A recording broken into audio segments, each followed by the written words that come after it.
Hello students, good morning. Class 7। बेटा हमारा जो लास्ट पॉइंट बचा है वो है मॉइस्चर। मॉइस्चर मीन्स क्या होता है? नमी। कि when water evaporates from land and different water bodies, कि जब पानी जो है एवोपरेट होता है कहाँ से?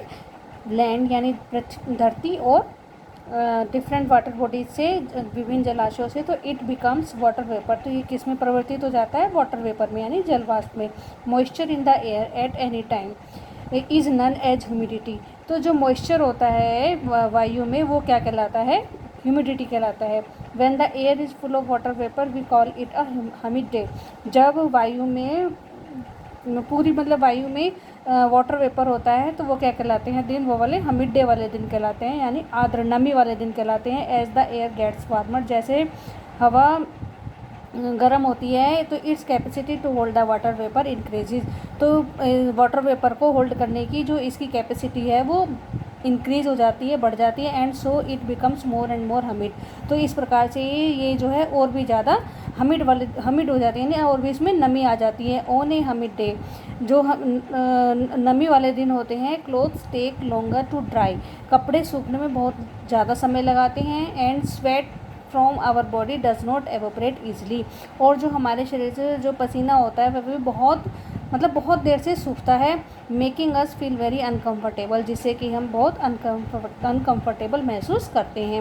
When the water vapour rises it starts cooling. जैसे जैसे वाटर वेपर ऊपर जाती है तो ये क्या होती है? ठंडी होनी शुरू हो जाती है। तो water vapour condense causing formation of droplets of water. तो ये वाटर वेपर किस में परिवर्तित हो जाती हैं? जल की बूंदों में। तो clouds are just masses of such water droplets. तो ये जो बादल होती हैं ये इन्हीं वाटर ड्रॉपलेट्स का इकट्ठा जब हो जाती हैं तो बादल बनते हैं। तो when this droplets of water become too heavy to float in air, जब ये वाटर वेपर हैवी हो जाती हैं तो ये हवा में तैरने लगती हैं। Then they come down in precipitation.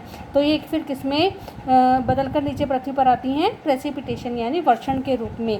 Jet planes flying in the sky leave a white trail behind them. जो जेट विमान होते हैं जब वो आसमान में उड़ते हैं तो क्या होता है? वो अपने पीछे वाइट कलर के जो है एक पथ चिन्ह से छोड़ते जाते हैं। तो the moisture from their engine condense. तो ये क्या होता है? जो मॉइस्चर होता है वो जो उनके इंजन से निकलता है तो उसके कारण ऐसा होता है। We see trails of this condense moisture from some time when there is no air movement to disturb it.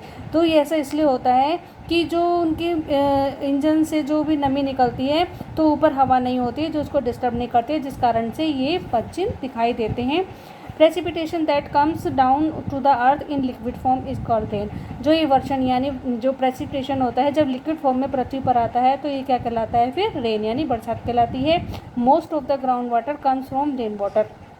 जल जो ग्राउंड वाटर में बहुत सा पानी कैसा होता है? वो रेन वाटर का होता है। Plants help preserve water. Plants जो हैं हेल्प करते हैं वाटर को प्रिजर्व करने के लिए। When trees on hill sides are cut, जब हिल साइड्स यानी पहाड़ी क्षेत्रों से जब पेड़ों को काटा जाता है तो rain water flows down the bare mountains. तो ये जो रेन वाटर होता है ये पहाड़ों से नीचे की ओर आता है। एंड कैन कज flooding of law lying areas. तो ये नीचे जब आता है तो ये फिर बाढ़ का रूप ले लेता है। On the basis of mechanism there are 3 types of rainfall.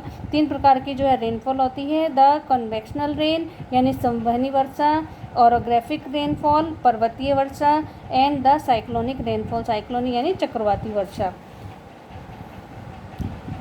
The rainfall is very important for the survival plants and animals. जो रेनफॉल होती है वो बहुत महत्वपूर्ण होती है प्लांट्स के लिए और एनिमल्स के लिए, जीवित रहने के लिए। It brings fresh water to the earth surface. ये जो है अर्थ सरफेस पर फ्रेश वाटर लाती हैं। इफ़ रेनफॉल इज लेस, यदि बरसात कम होती है तो वाटर स्केर्सिटी एंड ड्रॉट होकर तो क्या हो जाएगा? सूखा हो जाएगा।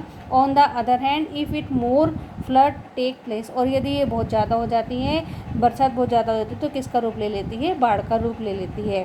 Other forms of the precipitations are snow. जो प्रेसिपिटेशन की और अन्य रूप हैं वो कौन कौन सी? स्नो है, स्लिट है और हेल यानी ओला है। ठीक है बच्चों, अब देखो इसके जो है आप टिक द करेक्ट आंसर करेंगे। फर्स्ट है हमारा which of the following gases protects us from harmful sun rays.